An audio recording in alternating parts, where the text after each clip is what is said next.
పెద్దల మిత్రులు అందరికీ నమస్తే. నేను గరిడేపల్లి శిక్షణ న్యూ లక్ష్య ఆర్గనైజేషన్. ఇప్పుడు తెలంగాణ రాష్ట్ర వ్యాప్తంగా చర్చ జరుగుతూ ఉన్నది బీసీలకి 42% రిజర్వేషన్స్ అనే అంశం మీద. ఇప్పటికే తెలంగాణ రాష్ట్రానికి సంబంధించి 42% బీసీ రిజర్వేషన్ అమలు చేయాలని చెప్పేసి ఇప్పటికే రాష్ట్రంలో ఉన్నటువంటి అన్ని పొలిటికల్ పార్టీస్ ఏదైతే ఉన్నాయో రాజకీయ పార్టీలు ఇప్పటికే మద్దతు ఇచ్చినటువంటి పరిస్థితి మనం చూసాం. సో ఈ క్రమంలో ఒకవైపు రాజకీయ పార్టీలు మద్దతు ఇవ్వటం, రెండో వైపు వాళ్ళ మనుషుల ద్వారా వాళ్ళ కేసులు వేయటం, ఇదంతా ప్రాసెస్ నడుస్తూ ఉంది. ప్రభుత్వం ఇంటర్నల్గా జీవో రిలీజ్ చేసినటువంటి వాటికి సంబంధించి మన రిపోర్ట్స్ ప్రభుత్వం సైడ్ నుంచి ప్రభుత్వ పెద్ద లీక్ చేయండి, అది ఎట్లా బయటకు లీక్ అవుతుంది. సో ముఖ్యంగా బీసీ సమాజం పట్ల 56% ఉన్నటువంటి బీసీ సమాజం పట్ల చిత్తశుద్ధి లేనట్టుగా రాజకీయ పార్టీల వైఖరిని బట్టి మనకి స్పష్టమవుతోంది. సో ఈ నేపథ్యంలో ఎక్స్పర్ట్స్ ఏం చెప్తున్నారు, బీసీ ఇంటలెక్చువల్స్ కానీ బీసీ మేధావులు తెలంగాణ సమాజంలో ఇప్పటికే ఉన్నటువంటి ఏదైతే ఉన్నదో డెడికేషన్ కమిటీ వేశారు, అంటే రాజకీయ కమిటీ వేశారు. అదేవిధంగా డెడికేషన్ కమిటీ కోర్టు ద్వారా కమిటీలు వేశారు. దానికి ముందు మొత్తం 3 కమిటీలు వేశారు. ఒకటి ఎక్స్పర్ట్ కమిటీ వేశారు లెక్కలు సకల కుల జనగణన చేయడానికి. రెండో దానికి సంబంధించి వచ్చినప్పుడు డెడికేషన్ కమిటీ, రాజకీయ కమిటీ, 3 కమిటీలు వేశారు. ఈ మూడింటిని అక్కడ పెట్టగలిగితే ప్రభుత్వం సైడ్ నుంచి కోర్టు నుంచి పాజిటివ్ వచ్చే అవకాశం ఉన్నది. ప్రభుత్వం దానికి సిద్ధంగా లేదు, ఎందుకంటే ఏ గ్రామంలో ఎంతమంది ఉన్నారు అనేది స్పష్టమైంది. ముఖ్యంగా ఇప్పటిదాకా నడుస్తున్నటువంటి ట్రెండ్ ఏదైతే ఉందో అది బీసీ సమాజానికి 100% ఫేవర్గా ఉంటుంది. కానీ పాలక ప్రభుత్వాలు వాళ్ళంతటి వాళ్ళు చేస్తే తప్ప లేకపోతే సంబంధం లేదన్న పరిస్థితిలో వ్యవహరిస్తుంది.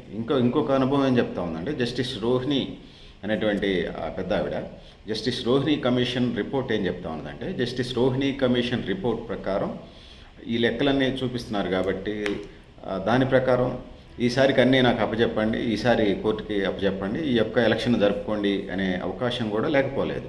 సో ఓవరాల్గా చూసుకున్నప్పుడు ఇప్పుడు వీళ్ళు ఇచ్చినటువంటి డెడికేషన్ కమిటీ జనరల్ లెక్కల ప్రకారం కోర్టుకి సబ్మిషన్ చేసిన దాని ప్రకారం ఏమైనా అద్భుతాలు వింతలు జరిగితే తప్ప, అంటే మిరాకిల్స్ ఏమైనా జరిగితే తప్ప 100కి 99% ఇప్పుడు కోర్టులో ఉన్నటువంటి దాన్ని కొట్టేసే పరిస్థితి మనకు కనపడతా ఉంది. సో ఖచ్చితంగా అది కొట్టేసిన తర్వాత అంటే కాంగ్రెస్ ప్రభుత్వం ఒకవైపు చేస్తున్నట్టుగా ఉంది, రెండో వైపు పైన ముద్దాడుతున్నట్టుగా కళ్ళెమ్మటి నీళ్ళు పిల్లాన్ని పైన ముద్దాడుతూ కళ్ళెమ్మటి నీళ్ళు తూడ్చినట్టుగా ఒకవైపు కనిపిస్తూ ఉంది. రెండో వైపు పెర్రగిల్లింది, తొడపాశం పెట్టారన్న చందంగా లోపల కనిపిస్తూ ఉంది. నిజంగా చిత్తశుద్ధి కాంగ్రెస్ పాలకవర్గానికి ఉన్నట్టుగా మనకు అనిపించదు. సో ఇందులో ప్రధానంగా మనం చూసినప్పుడు ఎవరి ఆధిపత్యం పోతుంది అనేది, ఎవరు ఆధిపత్యం పోతుంది అనేది మీకు తెలుసు. ఆధిపత్య కులాలకు సంబంధించి ఇంతకాలం ఎవరు ఈ అడ్మినిస్ట్రేషన్ చేశారనేది మనకి స్పష్టమవుతోంది. బీసీ జనాభా ముఖ్యంగా చూసుకున్నప్పుడు 56.33% అనేది సకల కుల జనగణనలో 2024 తెలిసింది. 2014లో కేసీఆర్ చేసిన లెక్కలు కూడా బయటపెట్టలేదు. సరే, ఇతర టెక్నికల్ కారణాలను చూపించారు. ఎట్లయినా మీరు దీనివల్ల పెద్దగా నష్టం ఏం జరగదా అనే దానికి వచ్చినప్పుడు, సో ఒకవేళ 100కి 99% కొట్టేసే పరిస్థితి ఇది మనకి కనిపిస్తూ ఉంది. బీసీ జడ్జి ఇప్పుడున్నటువంటి బీసీ 42% రిజర్వేషన్ 1% ఏమన్నా ఓకే చేస్తే చెప్పలేము, ఎందుకంటే బీసీ జనాభా లెక్కల ప్రకారం. సో ఈ నేపథ్యంలో ఒకవేళ జరిగితే యథావిధిగా 42% అన్ని పార్టీలు రాజకీయ పార్టీలు ఇవ్వాల్సి ఉంటుంది. ఒకవేళ కొట్టేస్తే మాత్రం Congress plan B plan C అంటుంది కదా, మా పార్టీ తరఫున 42% ఇచ్చేస్తామని చెప్పేసి ఇప్పటికే అంటున్నారు. సో ఒకవేళ ఆ పరిస్థితులు వచ్చినప్పుడు ఏం జరగబోతుందంటే, బీసీలు సర్పంచులకు సంబంధించి జనరల్గా ప్రతి గ్రామంలో 50% పైగా ఉన్నారు కాబట్టి పెద్ద దానికి ప్రాబ్లం లేదు, దానికి సంబంధించి అసలు ఇబ్బందే లేదు. తెలంగాణ రాష్ట్ర వ్యాప్తంగా సర్పంచ్ వైజ్గా వచ్చినప్పుడు బీసీ జనాభాకి సంబంధించి బీసీకి వస్తుంది. ఇంకా ఎంపీటీసీలకు వచ్చినప్పుడు 40 నుంచి 48% కూడా ఎంపీటీసీలకు కూడా పెద్ద ప్రాబ్లం ఉండకపోవచ్చు. 42-48% ఇప్పుడు ఉన్నటువంటి రిజర్వేషన్స్ కానీ 56% రిజర్వేషన్స్ అట్లా 50% మనం బేస్ చేసుకున్నప్పుడు, అంటే 100కి 40 నుంచి 50% మధ్య ఎంపీటీసీ ఇప్పుడున్న రిజర్వేషన్ సంబంధించి ఇబ్బంది లేదు. ఉన్నదల్లా ఎంపీపీలకు మళ్ళీ వాళ్ళు ఎన్నుకుంటారు కాబట్టి పెద్ద ప్రాబ్లం లేదు, ఎంపీటీసీలు ఎన్నుకుంటారు కాబట్టి. ఉన్నదల్లా సమస్య జెడ్పీటీసీలకు సంబంధించి వచ్చినప్పుడు అటు ఎస్సీ జనాభా ఉంది, ఎస్టీ జనాభా ఉంది, ఓసీలు అనేది 5% లోపే అని మనకి కనిపిస్తుంది. వెలమ సామాజికవర్గం 0.3 అనేది, కమ్మ సామాజికవర్గం 1.2 అనేది, రెడ్డి సామాజికవర్గం 3.3 అనేది, ఇంకా కర్ణాలు బ్రాహ్మిన్స్ ఇతర ఓవరాల్ లెక్కేస్తే బిలో 5% అనేది సకల కుల జనగణన లెక్క చెప్తుంది. 2014 కేసీఆర్ లెక్కలు కూడా చెప్తా ఉన్నాయి. సో ఏది ఏమైనప్పటికీ కూడా ఇది ఈ బాలు రాజకీయ పార్టీలు ఇప్పటికీ అన్ని సంతకాలు చేసినాయి, మరి అన్నీ ఇవ్వచ్చు, ఎన్ని ఇస్తే చూడాలి మరి. సో బీజేపీకి సంబంధించినటువంటి ఈటెల రాజేంద్ర పార్టీ ముఖ్యమంత్రి గతంలో బీఆర్ఎస్ పార్టీలో ఉన్నప్పుడు ఆర్థిక మంత్రిగా రెండో సీఎం తర్వాత రెండో సీఎంగా పిలువబడేటువంటి ఇది సరే కేసీఆర్కి ఈటెల రాజేందర్కి వచ్చినటువంటి భిన్నాభిప్రాయాలు తను బయటకు వెళ్ళిపోయి బీజేపీలో జాయిన్ అయ్యారు. సరే అయిపోయినా ఆయన పెద్దగానే తెలంగాణ బీసీ పెద్దగానండి, లేకపోతే అన్ని రాజకీయ పార్టీలతో సంబంధాలు ఉన్న వ్యక్తిగా, మేధావిగా, ఉద్యమకారుడిగా, ముఖ్యంగా అతను వచ్చినటువంటి నేపథ్యం కూడా నక్సల్బరీ ఉద్యమం నుంచి వచ్చినటువంటి నేపథ్యం, ముఖ్యంగా బాధితుల పక్షాన పోరాడుతూ అంటుంటారు. మరి ఎందుకో బీజేపీ దగ్గరికి వెళ్ళినప్పుడు మాత్రం ఆయన బాధిత పక్షాన మాట్లాడేట్టు గొంతు మోగబోయింది. సో మీరు పోటీ చేయబాకండి, ఎన్నికల్లో లక్షలు ఖర్చు చేసుకోబాకండి, డబ్బులు నష్టపోకండి అని డైలాగులు కొడుతూ ఉన్నాడు మీడియా సాక్షిగా, print media, electronic media, digital media సాక్షిగా. ఇన్ని డైలాగులు కొట్టే ఈటెల రాజేందర్ వాళ్ళ పెద్దలతో ఒప్పించి 9వ షెడ్యూల్లో పెట్టవచ్చు కదా. వాళ్ళ పెద్దలను ఒప్పించి రాష్ట్రపతి దగ్గర ఉన్నటువంటి 42% బీసీ బిల్ని 9వ షెడ్యూల్లో పెట్టవచ్చు కదా. ఏదున్నా కూడా ఈ బీసీల పట్ల పొలిటికల్ పార్టీల వైఖరి మనకి ఏం కనిపిస్తూ ఉందంటే ఇందులో ప్రధానంగా ఎవడికి పుట్టిన బిడ్డరా ఎక్కి ఏడ్చిన చందంగా చవితి తల్లి ప్రేమ చూపిస్తున్నారు తప్పితే పాలకవర్గాలని మనం ప్రత్యేకంగా అనలేము. రాజకీయ పార్టీలు ముఖ్యంగా ఉన్నటువంటి బీఆర్ఎస్, బీజేపీ, కాంగ్రెస్ పార్టీలు చవితి తల్లి ప్రేమ చూపిస్తున్న తప్ప మరొకటి కాదు. దానంతటా అది వస్తే గాలికి పోయే పేలపిండి కృష్ణార్పణం అన్నాడట ఒకడు. సో దానంతటా అది వాళ్ళు కోర్టులో ఇస్తే చెప్పలేం, కానీ లేకపోతే మేమేం చేసేది లేదనేది ఉన్నది. ఒకవేళ మిరాకిల్స్ జరిగి 199% అవకాశం లేదు, 1% మిరాకిల్స్ జరిగి 42% జనాభా ప్రపోర్షనల్లో ఏదైతే ఉందో 56% అనే ప్రపోర్షన్లో ఉన్నది కాబట్టి వాళ్ళకి ఇప్పటిదాకా వాళ్ళున్న జనాభాకి, బీసీలో ఉన్న జనాభాకి రాజకీయ ప్రపోర్షన్ ఏదైతే ఉందో వాళ్ళ వంతు ఓటా జనాభా దామాషా పత్రం రాలేదని జడ్జి ఆ వైపు ఆలోచిస్తే 1% దాన్ని యాక్సెప్ట్ చేసే పరిస్థితి కనపడతా ఉంది. గతంలో ఉన్నటువంటి జస్టిస్ రోహిణి మేడం సంబంధించినటువంటి దాని ప్రకారం ఇప్పటికైతే 42% ఆల్రెడీ అన్నీ చేసుకున్నారు కాబట్టి జనరల్గా బియ్యం రెడీ చేసుకున్నారు, పాలు రెడీ చేసుకున్నారు, పంచదార బెల్లం రెడీ చేసుకున్నారు, పొయ్యి రెడీ చేశారు, గ్యాస్ స్టవ్ వెలిగించే వండుతూ ఉన్నారు. నేను ఇప్పుడు చివరిలో ఆపను, ఈసారికి అన్నీ అప్పచెప్పండి అంటే ఈసారి కంటే సహజంగానే 2026-27లో కేంద్ర ప్రభుత్వం కూడా సకల కుల జనగణన దేశవ్యాప్తంగా చేస్తానంటుంది. అందుకోసం ఈ దెబ్బలో ఇచ్చేస్తే జస్టిస్ రోహిణి కమిషన్ తరహాలో భవిష్యత్తులో ఇంక ఈజీగా ఉంటుంది. కేంద్ర ప్రభుత్వం లెక్కలు, ఇటు రాష్ట్ర ప్రభుత్వం లెక్కలు కూడా జడ్జి గారి ముందు మళ్ళీ కోర్టుకు వెళ్ళినప్పుడు పెట్టే అవకాశం ఉంటుంది. ఆ విధంగా ఆ లెక్కల్ని పెట్టడం వల్ల తర్వాత ఇప్పుడు 2025 కదా, 2030లో జరిగేటువంటి గ్రామ పంచాయతీ సర్పంచ్ ఎన్నికలు, ఎంపీటీసీ, జెడ్పీటీసీ ఎన్నికలకు సంబంధించి ఇబ్బంది ఉండకపోవచ్చు. సో అందుకోసం ఇప్పుడు రాజకీయ పక్షాల వైఖరి పిల్లాడిని ఎత్తుకొని పైన కళ్ళెమ్మటి నీళ్లు చూసినట్ట కింద తొడపాశం పెట్టి లేకపోతే పెరగిలిన చందంగా వ్యవహరిస్తున్నది తప్పితే చిత్తశుద్ధి అయితే రాజకీయ పార్టీల మధ్య, ముఖ్యంగా ప్రధానమైనటువంటి రాజకీయ పార్టీల మధ్య కనపట్టలేదు. నేను ఈ 3 పార్టీలు అయినా ఉన్నాయని అంటే దేశవ్యాప్తంగా 2500 3000 రాజకీయ పార్టీలు ఉన్నాయి, కాదని అంటలే. కానీ ప్రధానంగా తెలంగాణ సమాజంలో ఏ ప్రధానమైన పార్టీలు, అటు ఇంకో వామపక్ష పార్టీలు CPI, CPM, ML, Mass Line, new democracy లాంటి పార్టీలు, ఇంకా బహుజన సమాజ్ పార్టీలు, సమాజ్వాదీ పార్టీలు, అందులో కొన్ని బీసీ పార్టీ తీర్మారమల్లాన పెట్టిన తెలంగాణ రాజ్యాధికార పార్టీ, ఇవన్నీ ఉన్నాయి. ఇప్పటికే ఈ పార్టీ ఆ పార్టీ మనం అనడానికి వీల్లేదు. ఎందుకంటే అన్ని పార్టీలు బీసీలకి 42% రిజర్వేషన్ ఇవ్వమని చెప్పేసి అన్ని పార్టీలు సంతకం చేసింది. చట్టసభల్లో ప్రాతినిధ్యం ఉన్న ఎంఐఎంతో సహా కూడా బీసీలు పాపం జనాభా ప్రపోర్షన్లో, జనాభా దామాషా పద్ధతిలో వాళ్ళకి రాజకీయ ప్రాతినిధ్యం స్వతంత్రం వచ్చి 79 ఏళ్ళైనా జరగలేదనేది వాళ్ళు కూడా యాక్సెప్ట్ చేస్తూ ఉన్నారు. అందులో తేడా ఏం లేదు. సో ఇది పరిస్థితి. ఈ నేపథ్యంలో ఖచ్చితంగా వాళ్ళు చేసేటువంటి ఇది జడ్జి గారు ఏమైనా మిరాకిల్ జరిగి 1% ఒక్కసారికి నేను ఎక్స్క్యూజ్ చేస్తున్నాను, ఈసారికి లెక్కలు పెట్టనంటే ఈసారికి లెక్కలు వచ్చేస్తాయి. ఈ పెట్టవచ్చు. ఆల్రెడీ సెంట్రల్ గవర్నమెంట్ కూడా 2026-2027లో సకల కుల జనగణన దేశవ్యాప్తంగా చేస్తుంది కాబట్టి ఆ లెక్కలు ఈ లెక్క ప్రకారం 2030లో జరిగే స్థానిక సంస్థల ఎన్నికలకు ప్రాబ్లం ఉండదు. ఇప్పుడు ఇవ్వటం వల్ల ముఖ్యంగా కాంగ్రెస్ క్రెడిబుల్ ఇప్పుడు జడ్జి పరిస్థితిలో ఉంది. ఇంకొక వైపు అటార్నీ జనరల్ ద్వారా కూడా మాట్లాడవచ్చు. ఇప్పుడు ఉన్నట్టు సిట్టింగ్ జడ్జితో ఇప్పుడు ఉన్నట్టు సకల కుల జనగణన, 2014లో జరిగిన సకల కుల జనగణన, 2026లో జరిగే బీజేపీ జరపబోయేటువంటి దేశవ్యాప్తంగా 29 రాష్ట్రాలు 9 కేంద్రపాలిత ప్రాంతాలు జరపబోయే ఈ జనాభా దామాషా ఏమంటారు సకల కుల జనగణనకు సంబంధించి కూడా జరగబోతుంది. అందుకోసం ఈసారికి ఓకే, మరి ఇప్పటికి సంబంధించి వీళ్ళకి చిత్తశుద్ధి ఎంత మట్టుకు ఉన్నదనేది ప్రశ్నార్థకంగా ఉన్నది. సో నిజంగా చూసినప్పుడు చిత్తశుద్ధి ఉన్నట్టుగా రాజకీయ పార్టీలకు మనకు అనిపించదు. ఈ రాజకీయ పార్టీలకు చిత్తశుద్ధి లేకపోవడానికి కారణం కూడా మన అందరికీ తెలిసిన విషయమే. ఆధిపత్య వర్గాలు ఏదైతే ఉన్నాయో ఆధిపత్య వర్గాలు వాళ్ళు పోవడానికి సిద్ధంగా లేరు. ముఖ్యంగా బీఆర్కే సిల్క్స్ అంటారు. ఎలమలు తెలంగాణ సమాజంలో 0.3 ఉన్నారు. కమ్మ సామాజిక వర్గం 1.2 సామాజిక వర్గం సామాజిక వర్గం ఉన్నది రాష్ట్ర వ్యాప్తంగా చూసినప్పుడు. రెడ్లు వాళ్ళే 6% చెప్పుకుంటున్నారు, 6% లేరు అనేది ప్రపంచానికి తెలుసు. వాళ్ళు ఉన్నదే 3% తెలంగాణ సమాజం, అంతా కలిపితే 5%. సో మీ జనాభా ఎంత ఉన్నారో మీరు తీసుకోండి, మిగతా మా వాటా మాకేండి అని చెప్పేసి బీసీ సమాజం అడుగుతుంది. అడిగేది కూడా 56% జనాభా అయితే 42% అడుగుతూ ఉన్నారు. సో ఈ నేపథ్యంలో ఇవ్వడానికి మనసు అంగీకరించినటువంటి పరిస్థితి రాజకీయ పార్టీలో కనపడుతోంది. ఆ రాజకీయ పార్టీలకు సంబంధించి ప్రజలందరికీ తెలిసిన విషయం. ఎందుకు వాళ్ళు అట్లా వ్యవహరిస్తున్నారు అనే దానికి వచ్చినప్పుడు ముఖ్యంగా వాళ్ళ ఆధిపత్యాలు పోతాయి అనేది. నిజంగా రాజకీయ పార్టీలు చాలా దీర్ఘకాలం మనగలగాలంటే జనాభా దామాషా ఆయా వర్గాల నుంచి అడుగుతున్నప్పుడు ఎప్పుడో 50 రాజకీయాలు 70 రాజకీయాలు చేసిన మేము ఎట్లే ఉంటాం, మా ఫ్యూడల్ వ్యవస్థ, మాది ఆదిమ సమాజం, మాది మధ్యయుగాలు, పాత్రాత్యుగం, కొత్త లేకపోతే అంటే ఇప్పుడు చల్లదు కదా. ప్రజలంతా గమనిస్తున్నారు. Social media, digital media, print media, electronic media అనేక యాప్స్ వచ్చినాయి. ఏ నాయకుడు ఏ పార్టీ అట్లా వ్యవహరిస్తుంది అనేది ప్రజలకు సామాన్యులాగా తెలిసిపోతూ ఉంది. ఏ పార్టీ వైఖరి అనేది చరిత్రలో ఒకటి రాయబడి ఉంటుంది. రాసినప్పుడు ఆ పార్టీలు సమాధానం చెప్పుకోవాలి. ఇప్పుడు చెప్పుకోకపోయినా తర్వాత సమాధానం చెప్పుకోవాల్సి ఉంటుంది.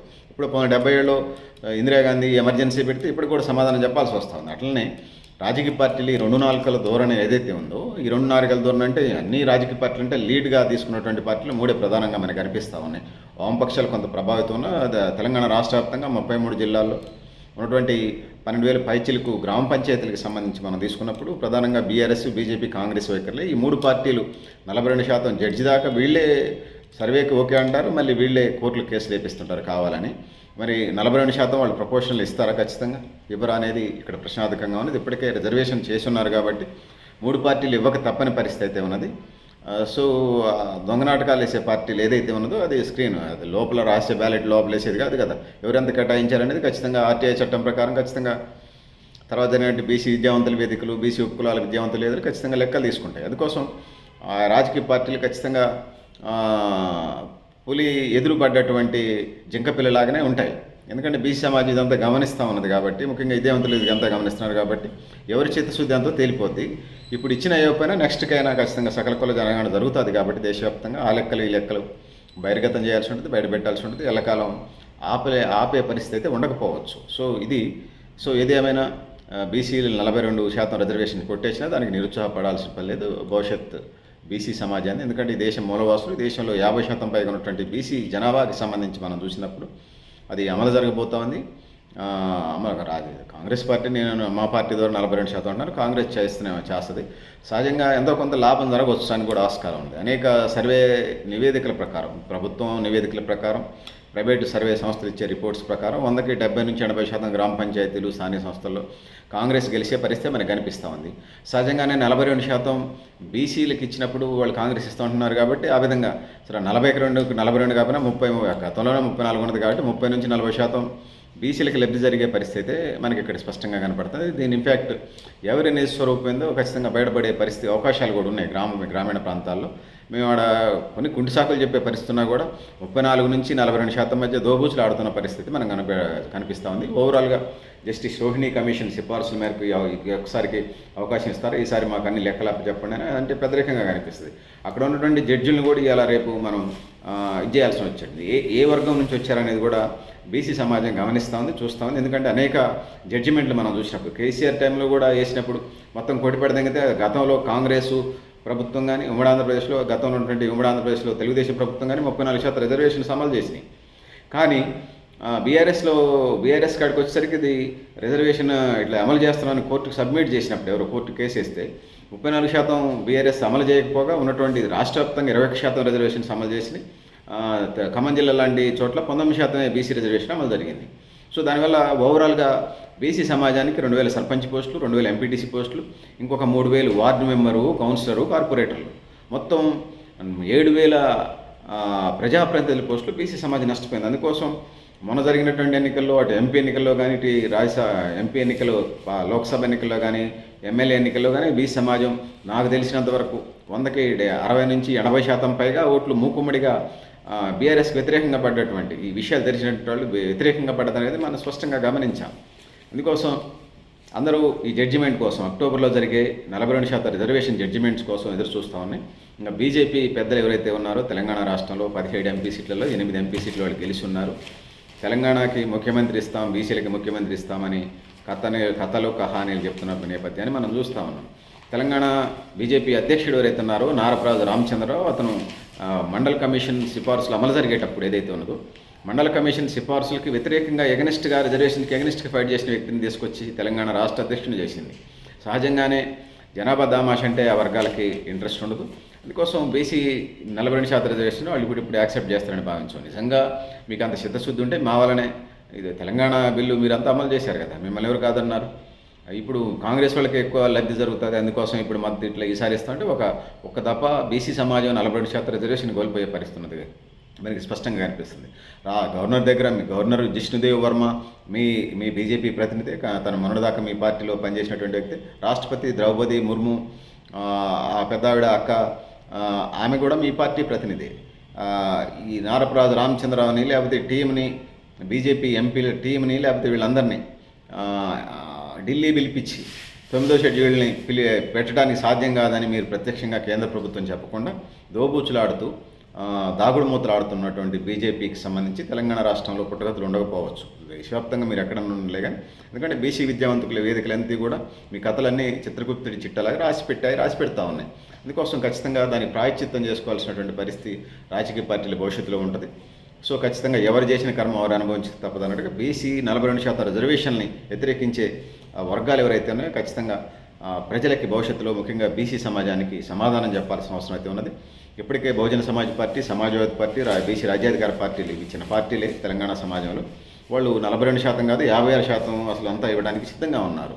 ఇవ్వాల్సినటువంటి ప్రధానమైనటువంటి రాజకీయ పార్టీలు అవన్నీ కూడా ఆ పార్టీల మోసేది కూడా బీసీ సమాజం. 100% 2024 జనాభా లెక్కల్లో చెప్పినప్పుడు మరి వాళ్ళు ఆ పార్టీలని బీజేపీ, బీఆర్ఎస్, కాంగ్రెస్ పార్టీలు మోసేది కూడా బీసీలు అనేది మనకు అర్థమవుతుంది. మరి ఆ పార్టీలో ఉన్నటువంటి మానసిక బానిసలారా, బీసీ మానసిక బానిసలారా, మీ పార్టీలని అంతర్గత సమావేశాలు ప్రశ్నించండి, ఖచ్చితంగా నిలదీయండి. మీ రిజర్వేషన్ ఓటాన్ని ఎదురు తిరిగి మాట్లాడితే, ఖచ్చితంగా హక్కులు అడిగితే మమ్మల్ని అణిచివేస్తారంటే, భవిష్యత్ తరాలకు ఆ చీకట్లో మగకుండా ఉండాలంటే ఖచ్చితంగా తిరుగుబాట్లు తప్పవు, ఖచ్చితంగా నిలదీయటాలు తప్పవు. అంతర్గత సమావేశాలు ఖచ్చితంగా నిలదీయండి. నాకు తెలిసి ఖమ్మం జిల్లా ప్రతినిధులు మేము ఇప్పటికే అడుగుతున్నామన్నా ఖచ్చితంగా మా సైడ్ నుంచి రిప్రజెంటేషన్ కూడా చేశాం. ఆ పార్టీ అధ్యక్షుడు కూడా మహేష్ కుమార్ గౌడ్, కాంగ్రెస్ పార్టీ మహేష్ కుమార్ గౌడ్ కూడా దాని సుముఖంగానే ఉన్నాడు. అతను కూడా ఒక గౌడ సమాజ వర్గం నుంచి బీసీ రిప్రజెంటేషన్ ఉన్నాడు. అట్లా చూసినప్పుడు పాలసీ మ్యాటర్స్లో కాంగ్రెస్ పార్టీ ఇప్పటికే ఖచ్చితంగా 42% రిజర్వేషన్ సిద్ధంగా ఉన్నది. దానికి సంబంధించి అభ్యంతరాలు లేకపోవచ్చు. కాంగ్రెస్ సమాజం నుంచి వాళ్ళు స్పష్టంగానే ఉన్నారు.